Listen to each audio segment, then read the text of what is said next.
चलो देखो, कल लास्ट क्या पढ़ाया था सुशील?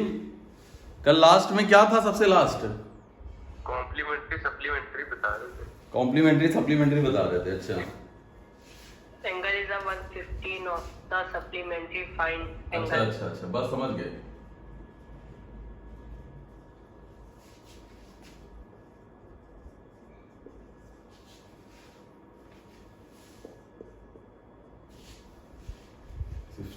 डिग्री 50 मिनट,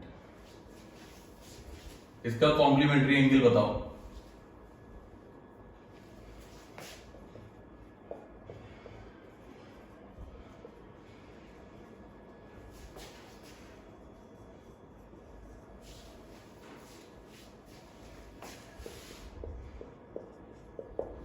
इसका सप्लीमेंट्री एंगल बताओ।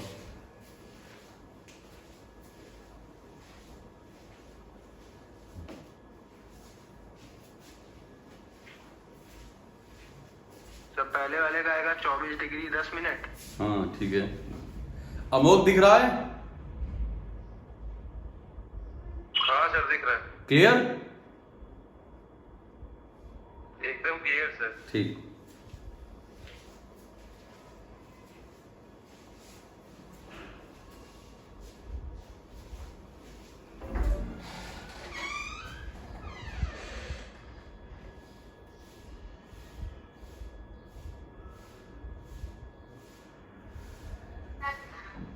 सर सेकंड वाले का हाँ 56 डिग्री 15 मिनट। 56-15 सबका आ गया?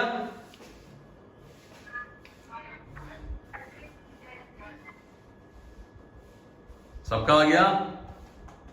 जी सर आ गया। ठीक है। पहले का है 24 डिग्री 10 मिनट, दूसरे का है 56 डिग्री 3 मिनट। सुबी आया?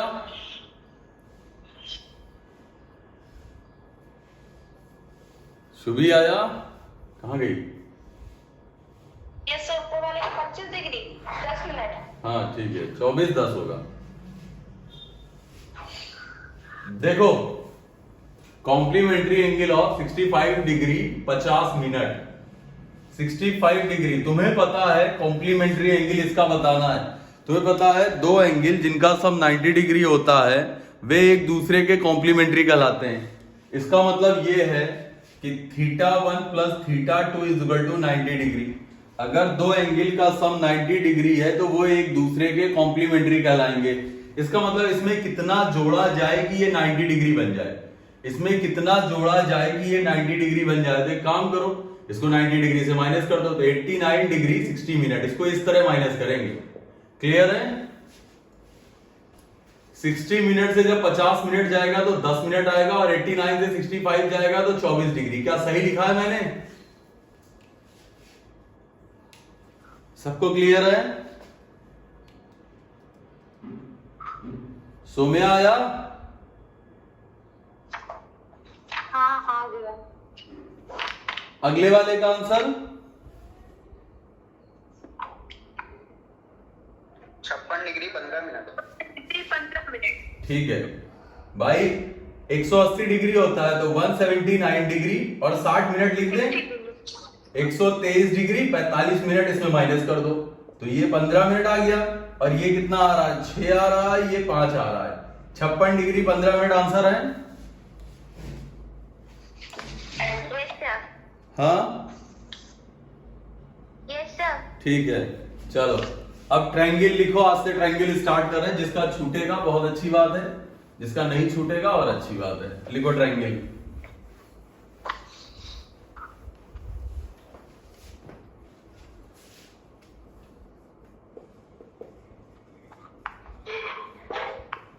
चलो, ट्रायंगल के बारे में कोई बताना चाहेगा?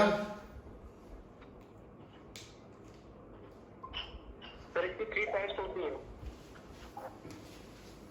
लिखो आ 3 साइडेड होती हैं। शांत closed plane figure, a three-sided closed plane figure formed by joining the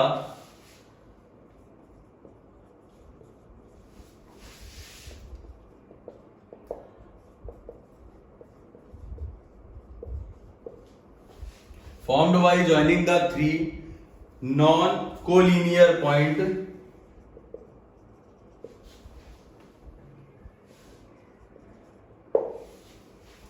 a three-sided closed plane figure formed by joining the three non-collinear point is called as a triangle. लिखना हो तो लिख लो इसको, नहीं तो बस ठीक है. is called as a triangle.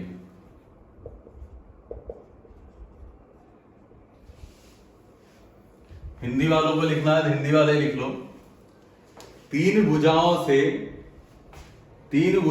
से घिरी हुई बंद आकृति को, जो कि तीन असंरेखीय बिंदुओं को मिलाने से प्राप्त होती है, त्रिभुज कहलाती है.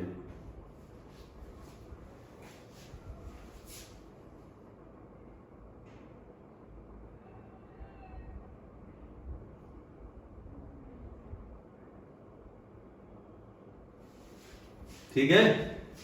तीन, इंग्लिश में ही लिख लो. तीन भुजाओं से घिरी हुई बंद आकृति को, जो कि तीन असंरेखीय बिंदुओं को आपस में मिलाने से प्राप्त होती है, त्रिभुज कहलाती है. नोट कर लिया? Yes sir. ठीक है, त्रिभुज कहलाती है.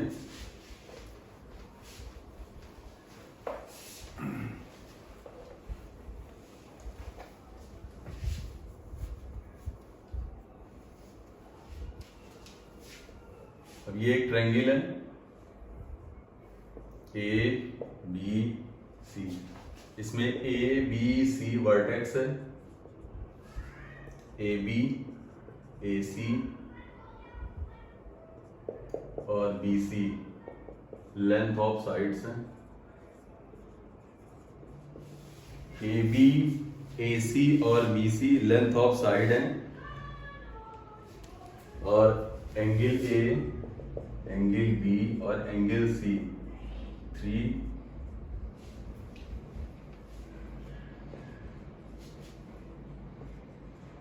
इंटरनल एंगल्स हैं. ठीक है, ये समझ में आया?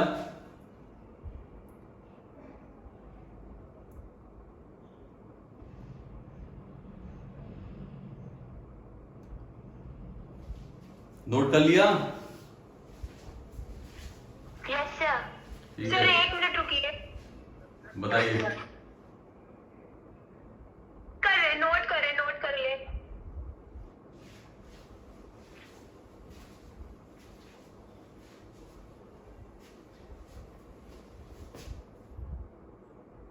सर नोट कर लिया. देखो, अगर ये ट्रायंगल है, ठीक है ना, तो इसके एंगल्स हम लिख. अच्छा, ये तो तुमको पता होगा, सबसे important condition, sum of all internal angle of a triangle is 180 degree. त्रिभुज के सभी अंतःकोणों का योग 180 डिग्री होता है. Sum of all internal angle of a triangle is 180 degree. ये तो पता है ना सबको कि त्रिभुज के सभी अंतःकोणों का योगफल 180 डिग्री होता है. इसका मतलब है कि अगर हम मान लो इसको लिख देते हैं 75 डिग्री, इसको लिख देते हैं 65 डिग्री, और ये हो जाएगा तुम्हारा 40 डिग्री. भाई 65 और 75 हो जाएगा 140, 65 75 हो गया 140, 40 180. अब अगर तुमसे पूछा जाए कि इसमें सबसे बड़ी साइड कौन सी है, तो कौन सी है सबसे बड़ी साइड? बीसी. जी सर. जो एंगल बड़ा होता है उसके सामने वाली साइड जो होती है वो बड़ी होती है. ठीक है, तो इस कंडीशन को नोट लेकर लेना कि सबसे बड़े एंगल की साइड सबसे बड़ी होती है. या इस तरह लिख लो कि भाई ये है 75, 75 की साइड कौन सी होगी? ए बी सी होगी. इसका मतलब है कि एंगल ए के सामने जो साइड होती है, जिस एंगल के अपोजिट जो साइड होती है वो उसकी साइड बोली जाती है. मतलब एंगल ए की जो साइड है वो बीसी है, एंगल बी की साइड है वो एसी है, और एंगल सी की जो साइड है वो एबी है. अब यहां पर तुमको दिख रहा है कि सबसे बड़ा एंगल है 75 डिग्री, मतलब एंगल ए. तो एंगल ए की जो साइड है मतलब बीसी वो सबसे बड़ी होगी। इसका मतलब बीसी सबसे बड़ी है, बीसी इज ग्रेटर देन, उसके बाद कौन सी आएगी?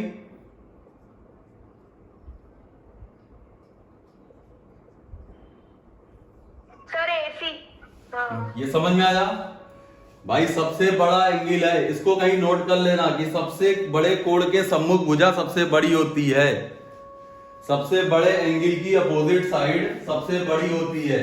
यहां पर किसी भी एक त्रिभुज में सबसे बड़े कोण की सम्मुख भुजा सबसे बड़ी होती है। अब यहां पर एंगल है 75 डिग्री, ये सबसे बड़ा एंगल है, जिसका मतलब बीसी सबसे बड़ी साइड होगी। उसके बाद आता है 65 डिग्री, 65 एसी है तो दूसरे नंबर पर एसी आएगी, और तीसरे नंबर पर कौन सा आएगा? एबी आएगा। तो यहां पर हम लिख रहे हैं 75, 65 और ये 40। ठीक है, क्लियर है? Yes sir. चलो अब यहां तक खत्म। ध्यान से देख लेना, जिस एंगल के सामने जो साइड होती है वो उसकी साइड होती है। ठीक है, अगर बी की साइड बोली जाएगी, एंगल बी की साइड है एसी, एंगल ए की साइड है बीसी और एंगल सी की साइड है एबी। चलो रफ कर रहे हैं। अब लिख लो types of triangle. Types of triangle.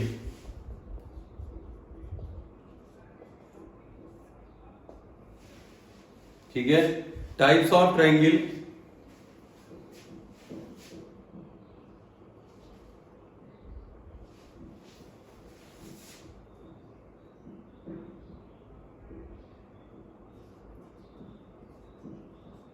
According to interior angle.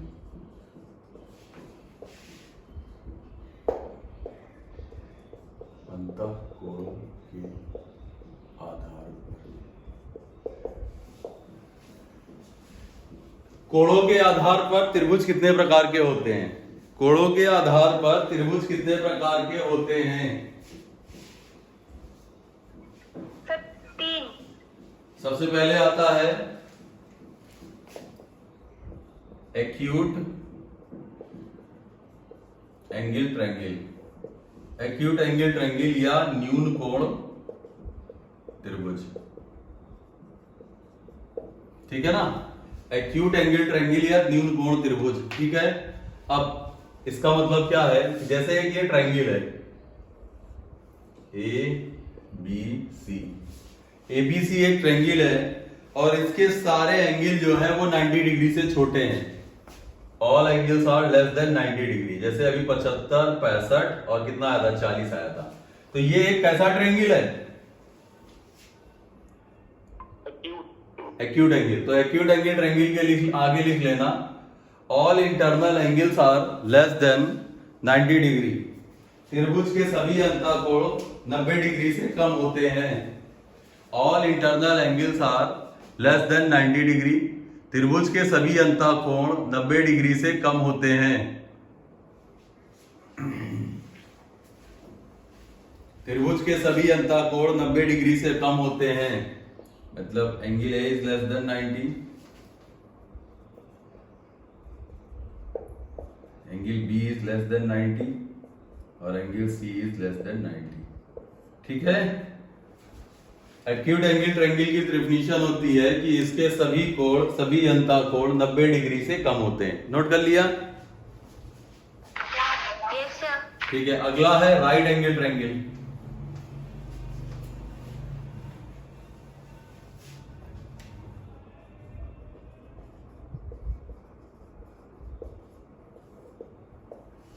Right angle triangle समकोण त्रिभुज।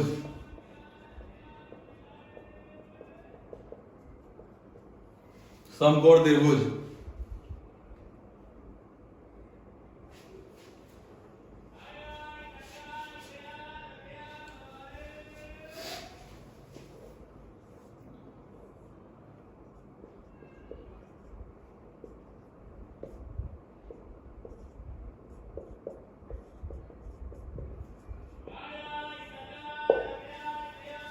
समकोण त्रिभुज क्या होता है? इसमें लिख लेना one angle is 90 degree and other two angles are complementary to each other. ठीक है, राइट एंगल ट्रायंगल में लिख लेना कि इसका एक कोण 90 डिग्री होता है और शेष दोनों कोण एक दूसरे के पूरक होते हैं।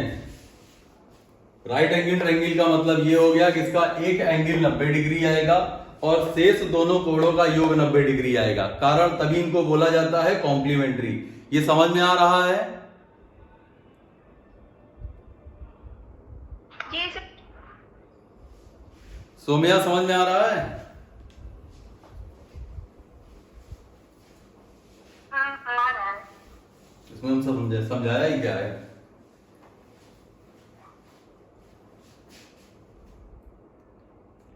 जो भी पढ़ाया आ गया। अच्छा अच्छा, सोनल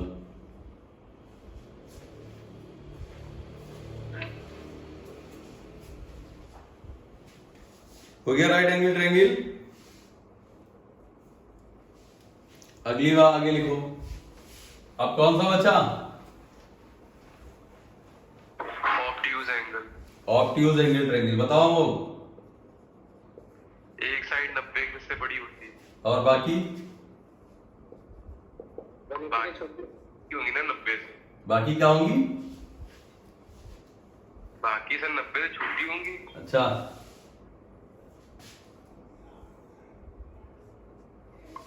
से बड़ी होंगी। बाकी दोनों भी 90 से बड़ी होंगी।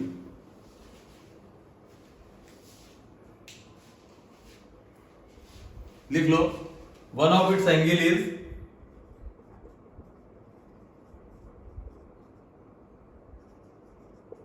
या greater than 90 degree.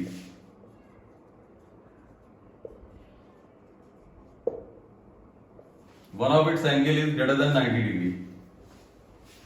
Obtuse angle triangle में लिख लेना कि one of its angle is greater than 90 degree.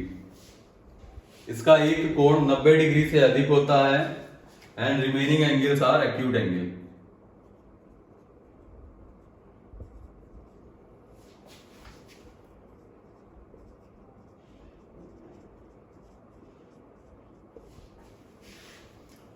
Obvious सी बात है कि अगर एक कोण को हम 90 से बड़ा लिख लेते हैं, मान लो 91 ही लिख लिया, तो रिमेनिंग दोनों एंगल का सम तुम्हारा आना चाहिए 89।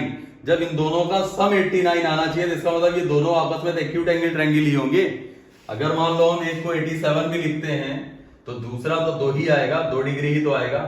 सही है?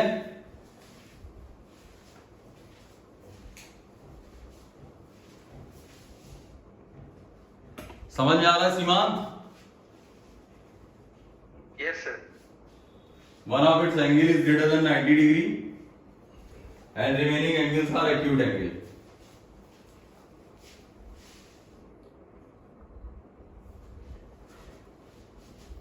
शिल्पी आ गई तुम?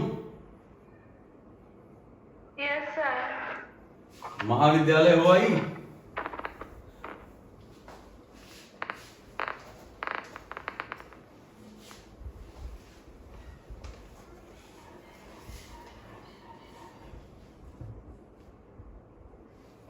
देखो, types of triangle according to the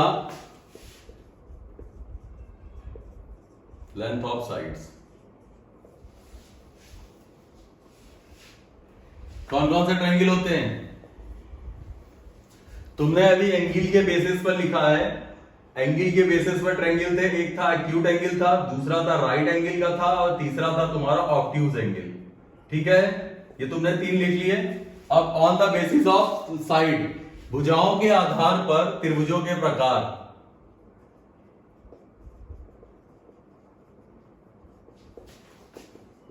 scalene होता है, इक्विलेटरल होता है और आइसोस्केलस होता है।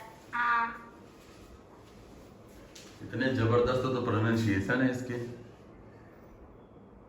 कैसे होंगे?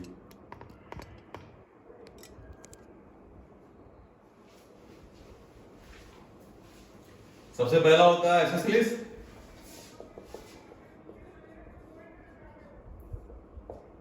क्लियर है? या विषम बाहु त्रिभुज। आइसोसेलेस या विषम बाहु त्रिभुज, ये क्या होता है?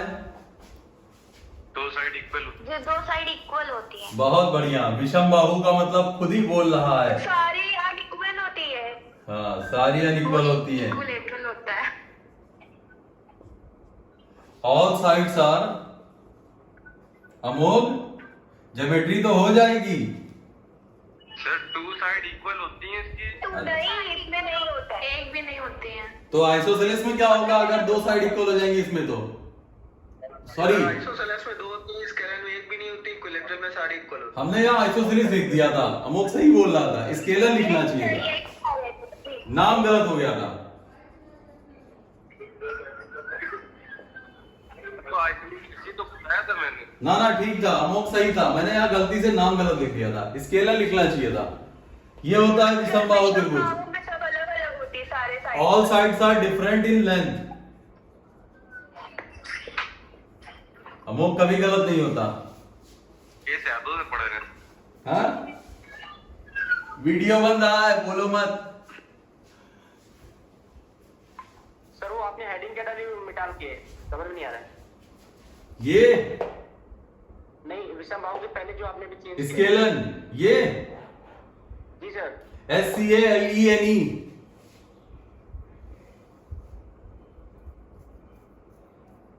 मतलब इनकी जितनी भी साइडें होंगी इनकी लेंथ अलग अलग आएंगी।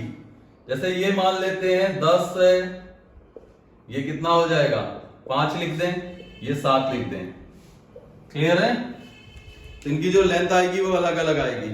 इसके बाद आता है आइसोसेलेस ट्रायंगल।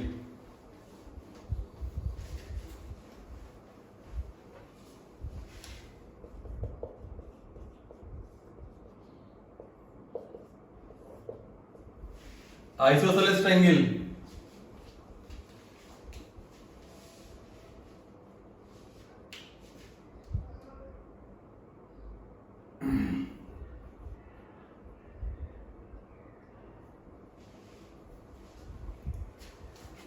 देखो क्या होता है isosceles?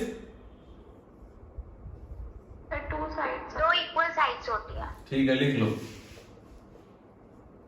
Length of two sides are equal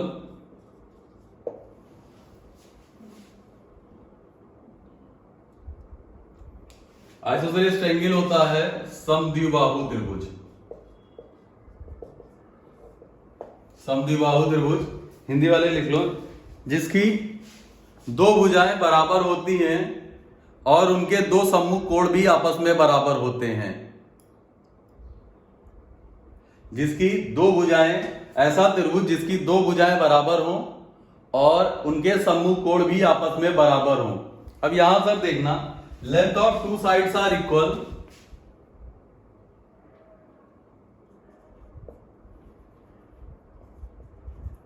and the angle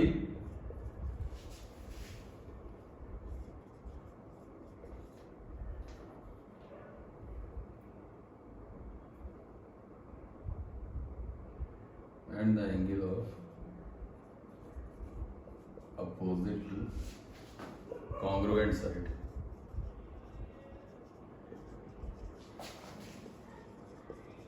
also equal। मतलब ये है length of two sides are equal and the angle of opposite to congruent sides are also equal. मतलब ये है कि इसकी दो भुजाएं तो बराबर होंगी, मतलब AB is equal to AC। अगर इसकी, तुमको पहले ही मैंने बताया था, अब इस एंगल की, इस साइड का एंगल कौन सा है? AB का एंगल कौन सा होता है? एंगल AB का एंगल आता है, सॉरी साइड AB का जो एंगल आता है वो आता है एंगल C। तो इसका मतलब angle C is also equal to angle B। इसको ध्यान रखना, अगर दो भुजाएं बराबर है तो उनके सम्मुख कोण भी बराबर होते हैं। अगर किसी त्रिभुज में दो साइड्स आपस में इक्वल हैं तो उनके अपोजिट एंगल भी इक्वल होते हैं। ठीक है, कुछ समझ में आया? Yes sir. अगर किसी ट्रायंगल में दो एंगल आपस में दो साइड्स इक्वल है तो उनके अपोजिट एंगल भी इक्वल होते हैं। नोट कर लिया? Yes sir. ठीक है, अगला कौन सा आता है? इक्विलेटरल। सबसे इंपॉर्टेंट समबाहु त्रिभुज। समबाहु त्रिभुज। सारे बराबर होते हैं। सारे बराबर होते हैं, सारे कोण भी बराबर होते हैं, सारी साइडें भी बराबर होती हैं।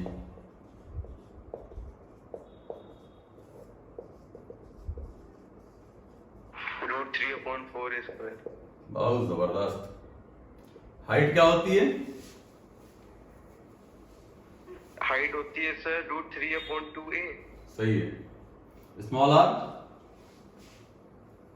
Small a/2 √3। Capital R? Capital R हमारी होती है a/√3। सही है सर।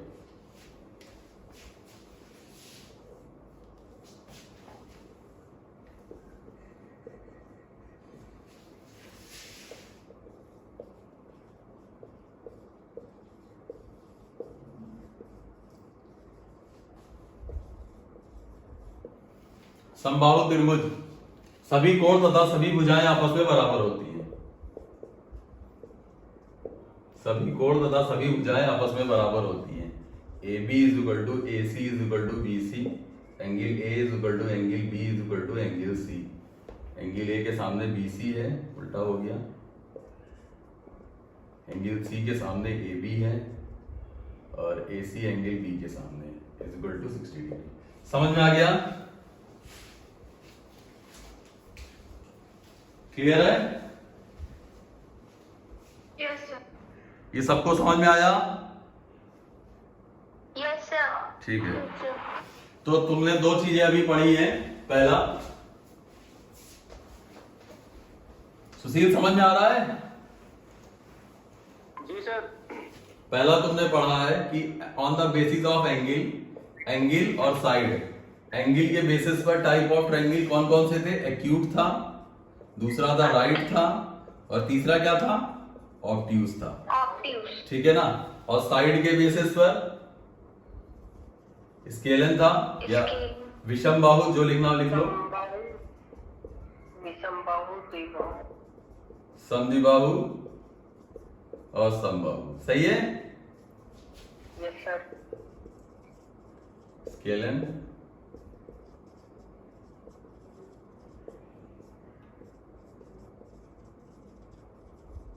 इक्विलेटरल। ठीक है, तो ये तुमने आज देखा है। क्लियर?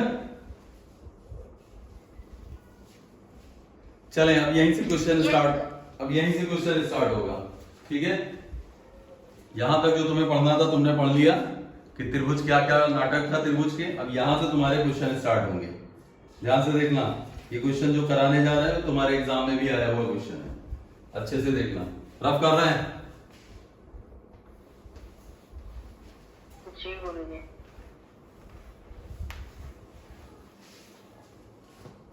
पहला है, एक ट्रायंगल है ABC, 7 4 5। ये साइडें दे रखी हैं 7 4 5, ये इसकी साइडें हैं। क्लियर है ना? अब चार ऑप्शन है तुम्हारे पास। एक्यूट एंगल ट्रायंगल, दूसरा है राइट एंगल ट्रायंगल, तीसरा है ऑब्ट्यूज एंगल ट्रायंगल, और चौथा है, चौथा क्या लिख लोगे? Can't be determined. Sir obtuse angle. पहले से ना बोलो, जो लोग पढ़ चुके हैं। अब ये तुम्हारा आता है न्यून कोण त्रिभुज, ये समकोण, ये अधिक कोण, और फाइंड नहीं किया जा सकता, बता नहीं सकता। बताओ सीधी, कैसा ट्रायंगल है ये? सर ये एक्यूट ऑब्ट्यूज, ये तो हम अभी देख भी नहीं पाया आर्ट में। उस दिन बताया था एक्यूट राइट, ये एंगल बताए थे आपने। प्राची बताओ।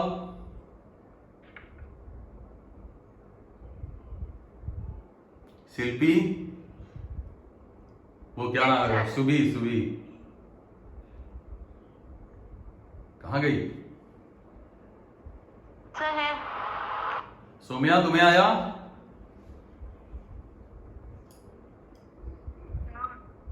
हाँ सोम्या,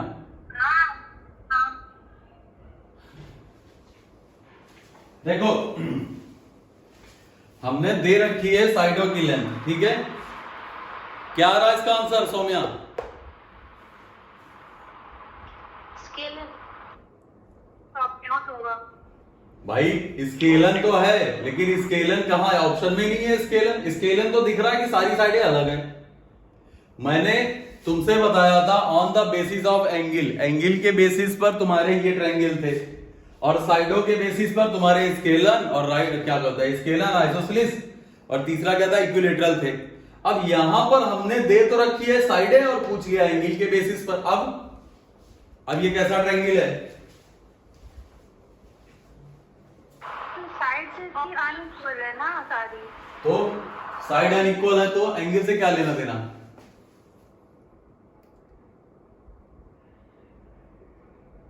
तो 4 होगा। Can not be determine. Can not be.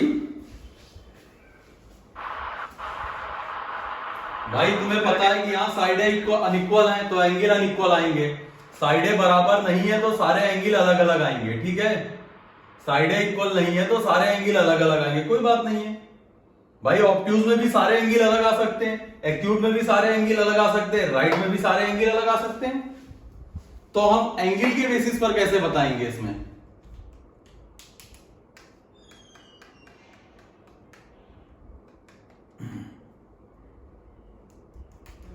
Sir इसमें तो 2 छोटी साइडों को जोड़ करके उसके सम से बराबर करते हैं ना स्क्वायर के। देखो पाइथागोरस सबने पढ़ा है।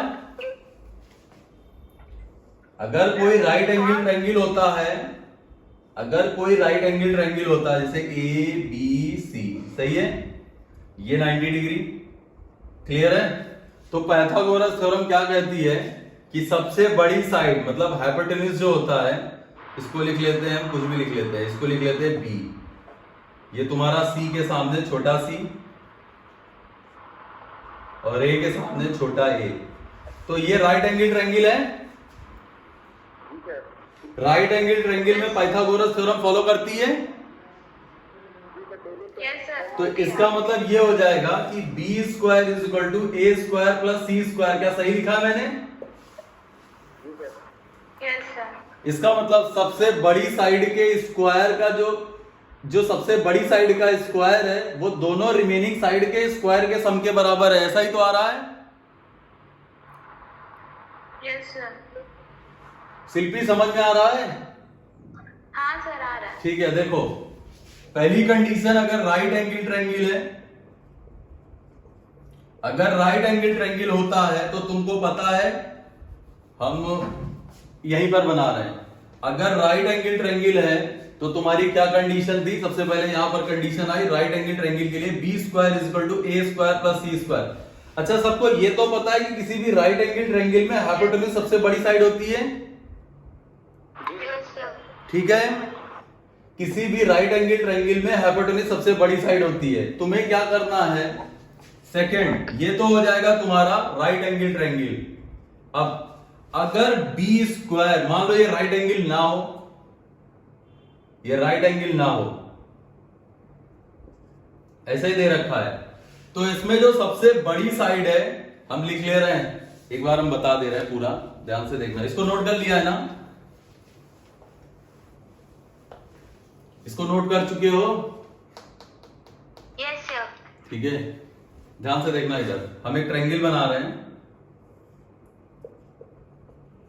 ए बी सी, ये ए है, ये बी है और ये तुम्हारा सी है।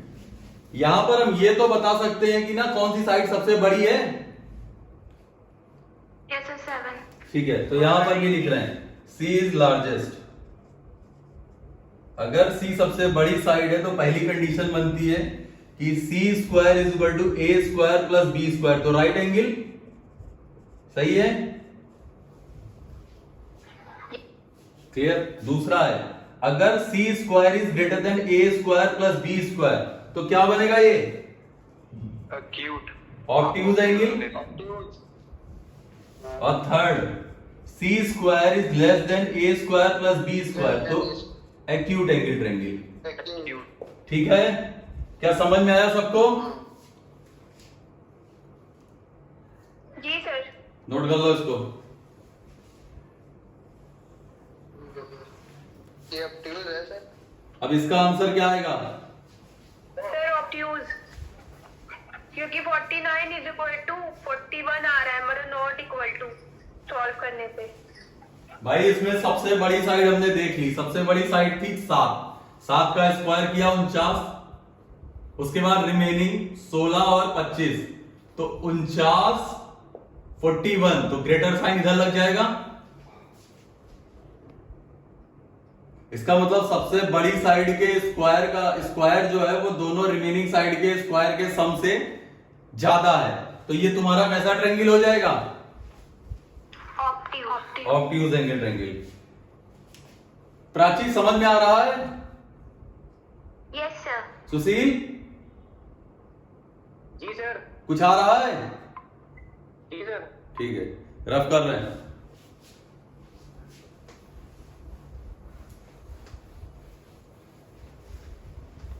ये क्वेश्चन तुम्हारे एग्जाम में आया हुआ है। चलो अगला देखो, सेकंड।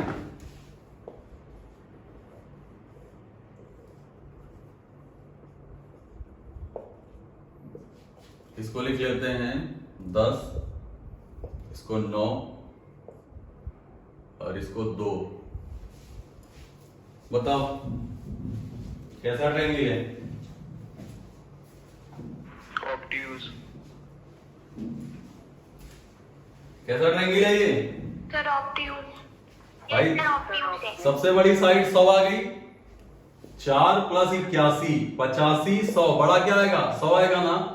तो इसका मतलब ये कैसे है? Obtuse angle triangle. सही है? Yes sir. विशाल समझ में आ रहा है? जी गुरुजी। अच्छा भैया, इसको बताओ। ये तो अभी लिखा है क्या? नहीं, ये चेंज कर दिया। Acute. Acute angle. Sir acute angle. न्यून कोण त्रिभुज है? सर एक्यूट है। ये 49 आ जाएगा और 25 और 36। 25 प्लस 36 कितना हो जाता है? 61। 61 49 61 ज्यादा है, इसका मतलब ये आ जाएगा एक्यूट एंगल ट्रायंगल। शिल्पी समझ में आ रहा है? Yes sir. सोम्या, हाँ आ रहा है। अनुराग भैया तुम्हें आ रहा है? हाँ सर आ रहा है। अच्छा, लग रहा है कुछ ज्यादा तेज आ रहा है। चलो नेक्स्ट है।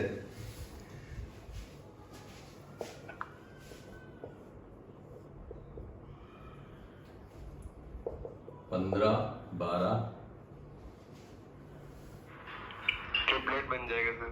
9। कैसा ट्रायंगल है? Right angle. सर समबाहु त्रिभुज है ये। समबाहु, सारी साइडें बराबर दिख रही हैं आपको? गुड। सर नहीं, हाँ पाइट सर लगाइए। हाँ, तो समकोण होगा ना। सॉरी, समकोण त्रिभुज। हाँ भाई, इक्वल है सर। कौन सा आ रहा है Shilpi? Right angle sir, same angle. हाँ, हाँ right angle triangle. Right angle triangle आ रहा है ना। सबसे बड़ी साइड का स्क्वायर 225। आगे देखते हैं 81 और 144 225 225 तो बराबर आ गया ना। अगर बराबर आ जाता है तो पाइथागोरस फॉलो कर रही है, और पाइथागोरस फॉलो करती है तो ये कैसा ट्रायंगल हो जाएगा? Right angle triangle. Right angle triangle, ठीक है। हाँ सर समकोण त्रिभुज। अच्छा भैया, अब देखो जैसे तुमने साइडें दे रखी थी, तुमने एंगल के बेसिस पर बता दिया। अगर एंगल दे रखे हो जैसे ये मान लेते तो साइडें के बेसिस पे बताना, ये 70 है, ये 60 है, ये 50 है। On the basis of sides, इसका नाम बताओ। स्केलिंग। स्केलन होगा सर। हाँ, यहां याद रखना, यहां पर कोई अलग से फॉर्मूला नहीं लगेगा, सारे एंगल अलग अलग हैं तो सारी साइडें भी अलग होंगे। इसका मतलब विषम बाहु, ठीक है कि पता चला, इसमें भी कोई जुगाड़ ढूंढने लगो। अगला देखो, अगर ये 70 और ये 40 तो ये कैसा है? ठीक है, समद्विबाहु। और अगर मान लो ये 60 है, ये 60 है, ये 60 है, फिर इक्विलेटरल, ठीक है, ठीक है। चलो बढ़िया है, ज्ञानी हो गए तुम लोग तो।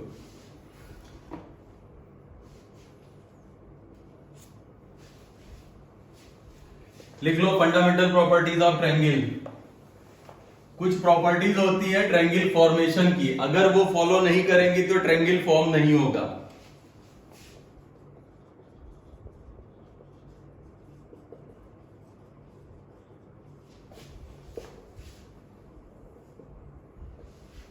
Fundamental properties of triangle. Triangle formation की कुछ प्रॉपर्टीज होती हैं, अगर वो प्रॉपर्टी ट्रायंगल नहीं फॉलो करेगा तो ट्रायंगल नहीं बनेगा।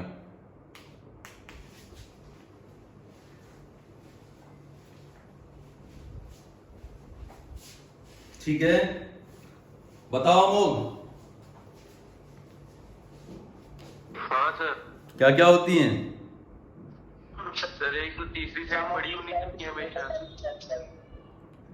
सीमांत बोल रहा है, सुनाई नहीं पड़ रहा है। हम बोल रहे हैं sum of two side is greater than third side. हाँ सही है। और तीनों पॉइंट नॉन कोलिनियर होने चाहिए। बहुत बढ़िया। और the difference of two side always greater than the third side. उसके बाद two sides are equal then two angles will be equal. बहुत बढ़िया, पूरा लिखा है जो कि भैया, अपोजिट याद करके बैठा है लड़का। if two angles are equal then their opposite side will be equal। बस ये है। ठीक है, ठीक है। किसने लिखाया था ये सब? गुरुजी है, एक मीना वेकली के पास पढ़ाते बेसिक। चलो अच्छा, बहुत बढ़िया पढ़ाते हैं। बस तारीफ किए रहो, वीडियो बन रहा है इस वक्त। Fundamental properties of triangle. देखो, ट्रायंगल फॉर्मेशन की कुछ प्रॉपर्टीज होती हैं। ऐसा नहीं है कि तुमको 3 पॉइंट दे दिए जाएं और तुम मिला दो तो तुम्हारा एक ट्रायंगल फॉर्म हो जाएगा, ठीक है ना। इसके लिए कुछ कंडीशंस होती हैं, अगर वो कंडीशन फॉलो करती है तभी ट्रायंगल बनता है। जैसे पहली कंडीशन है कि सम ऑफ एनी नहीं लिख पा रहे हैं, sum of any two sides of a triangle is always greater than the third side। मतलब ये है कि इस कंडीशन को ध्यान रखना कि किसी भी ट्रायंगल में, हिंदी वाले लिख लो कि किसी भी त्रिभुज में दो भुजाओं का योग सदैव तीसरी भुजा से अधिक होता है। किसी भी त्रिभुज में दो भुजाओं का योग सदैव तीसरी भुजा से अधिक होता है। Sum of any two sides of a triangle is always greater than the third side. किसी भी त्रिभुज में दो भुजाओं का योग सदैव तीसरी भुजा से अधिक होता है। जैसे अगर हम ये लिख दे रहे हैं, एक को हमने लिख दिया 9, एक को लिख दिया 4 और एक को लिख दिया 6, क्या ट्रायंगल फॉर्म हो जाएगा? ट्रायंगल बनेगा कि नहीं? ट्रायंगल बनेगा कि नहीं भैया? ट्रायंगल बनेगा कि नहीं बनेगा? ये सर बनेगा। देखो इसमें किसी भी दो छोटी साइडों को जोड़ के देखो तीसरी साइड से, किन्हीं भी दो साइडों का सम हमेशा तीसरी साइड से बड़ा आना चाहिए। तो सबसे पहले दो छोटी साइडों को चेक कर लो, अगर उनका सम बड़ी साइड से ज्यादा आ रहा है तो करेक्ट है भाई। हमने सबसे पहले इन दो छोटी साइडों को पकड़ के जोड़ा, 10 9 से ज्यादा होता है, इसका मतलब ये ट्रायंगल फॉर्म हो जाएगा। ठीक है, क्लियर है? ये समझ में आया? अरे हाँ तो बोलो।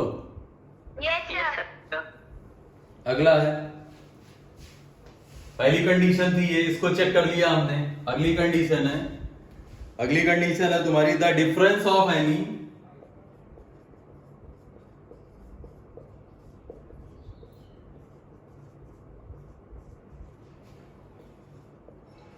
is always less than the third side. The difference of any two side is always less than the third side. किन्हीं दो भुजाओं का अंतर तीसरी भुजा से सदैव कम होता है। किन्हीं दो भुजाओं का अंतर तीसरी भुजा से सदैव कम होता है।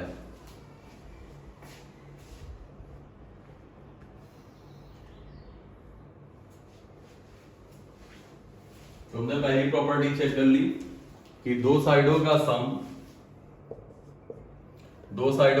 तीसरी भुजा से ज्यादा हो गया। सेकंड है दो भुजाओं का अंतर तीसरी भुजा से कम होना चाहिए। तो दो बड़ी साइडें ले लो, ये दो बड़ी साइडें, इन दोनों का तुमने डिफरेंस देखा 3 आता है। देखो तीसरी भुजा से छोटा आ रहा है, सही है? समझ में आ रहा है कि नहीं? क्लियर है? Yes sir.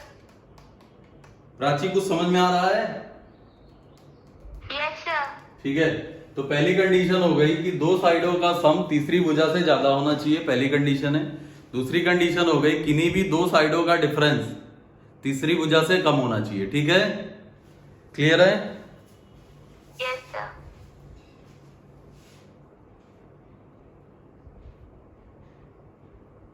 ये सर सेकंड वाला तो किधर से भी चेक हो सकता है? हाँ, नहीं हमेशा क्या होता है ना, बड़े से ही देखा करो। अगर डिफरेंस लेना है तो बड़े का देख लो, तो पता चल जाएगा अपने आप, एक ही चेक करना है। और अगर सम देखना है तो सम का मतलब हो जाएगा दो छोटे को ऐड कर दो। ठीक है, ठीक।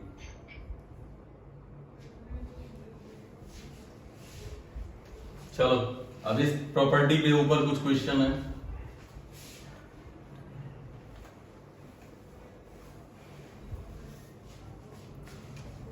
क्वेश्चन फर्स्ट है, ध्यान से देखना। लास्ट में क्वेश्चन लिखेंगे जो एग्जाम में आया, उससे पहले क्वेश्चन देख लो। ABC, ये हम लिख रहे हैं 10, ये हम लिख रहे हैं 7, और इसको हम लिख रहे हैं 1। अब तुम्हारे पास 4 ऑप्शन है, 2 3 4। अब तुम्हारे पास 4 ऑप्शन है कि A क्या हो सकता है। पहला ऑप्शन है तुम्हारे पास 2 18 17 12। सर 2। इसमें ऐसा क्या है जो इसका आंसर हो सकता है? सर 2। अमोघ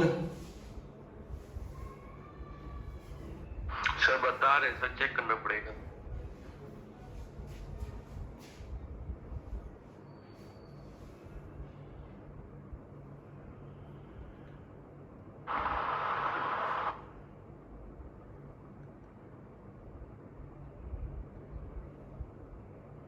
दो तो सर हो ही नहीं सकता सर, 2 कैसे हो सकता है? 12 होगा सर। कितना आएगा अतुल? 12 होगा जहां तक सर। ये होगा नहीं है, कंफर्म नहीं है, ये तो हमने सिर्फ ऐसे ही लिखा है कि क्या हो सकता है। 12 हो सकता है, 2 हो सकता है, 18 की 17। अच्छा देखो लड़कियों, ध्यान से देखना, मैंने तुम्हें 2 कंडीशन लिखाई थी कि जो तीसरी साइड होगी या कोई भी साइड होगी, किन्हीं दो साइडों के सम से, किन्हीं दो साइडों के सम से क्या होना चाहिए, कम होना चाहिए ना।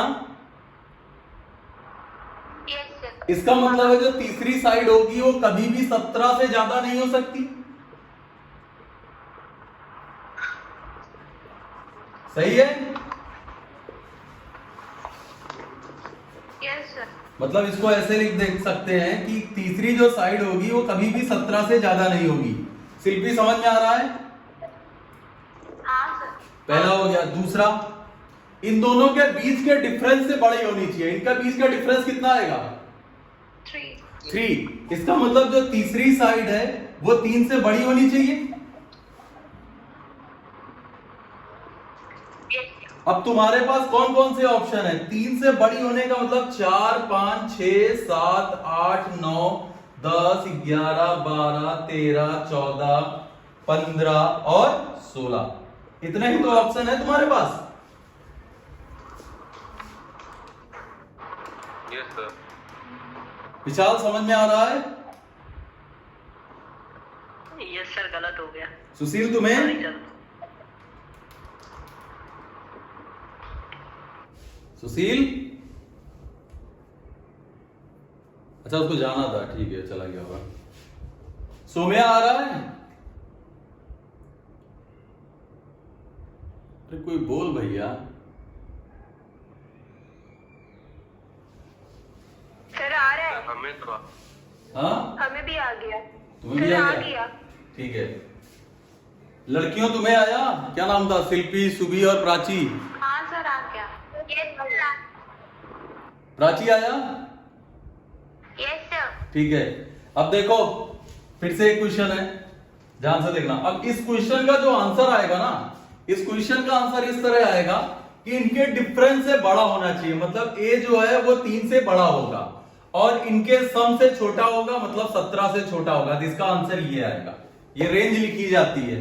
समझ में आया? ए जो है वो 3 से बड़ा होगा और 17 से छोटा होगा। तो इसका मतलब ए 4 से लेके 16 तक कोई भी नंबर हो सकता है। Yes sir. ठीक है। नेक्स्ट। Yes sir. अगला क्वेश्चन एग्जाम में आया था, उसको देखना।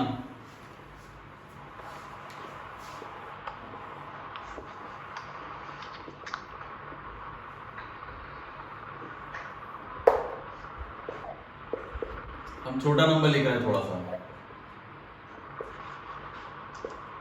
6, 5, 3, सॉरी 3 तो लिख दिया हमने। एक ही वैल्यू बतानी है। एक ही वैल्यू कहां से कहां तक आएगी? 1 से बड़ा होगा, 11 से छोटा होगा। सर 1 से ग्रेटर होगा, 11 से स्मॉल। सही है। इसका मतलब अगर एक की रेंज पूछी जाएगी तो 1 से बड़ा होगा और 11 से छोटा होगा। सही है? जी सर। ठीक है। मतलब समझ में आया। ये क्वेश्चन एग्जाम में आए हैं, जो लास्ट बताया था, और ये दोनों एग्जाम के हैं। तुम्हारी किरण में मिलेंगे तुमको। अगला ट्रायंगल है। 12 लिख लो, 8 लिख लो, 7 लिख लो। बताओ। अरे यार हम फिर से लिख दे रहे हैं। ये रेंज बता दो। A B C. बी की रेंज कहां से कहां तक होगी?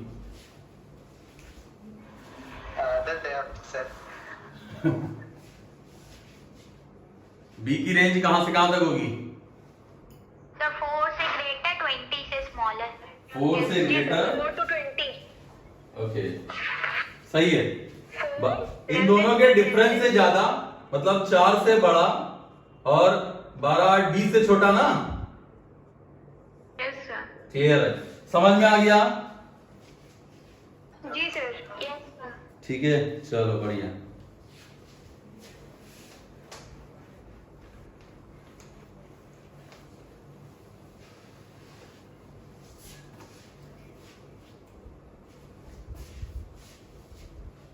अब बाकी बचा हुआ है तुम्हारा कोसाइन रूल है, साइन रूल है और परपेंडिकुलर्स हो गए। हाँ सर, कोसाइन रूल पढ़ाइए, फिर आया था मेरे पेपर में। कोसाइन रूल तुम्हारे में आया था? कोसाइन रूल के क्वेश्चन आते हैं। कोसाइन रूल, साइन रूल दोनों के क्वेश्चन आते हैं। चलो एक काम करते हैं, आज के लिए इतना ही रखते हैं क्योंकि बैटरी फुल। कल का ध्यान रखना, कल भी बहुत इंपॉर्टेंट, कल से तो शुरू है, कल से कोसाइन है, साइन है, कल से तुम्हारी ओरिजिनल ज्योमेट्री स्टार्ट हो जाएगी, तो कल से अपसेट मत होना, ठीक है।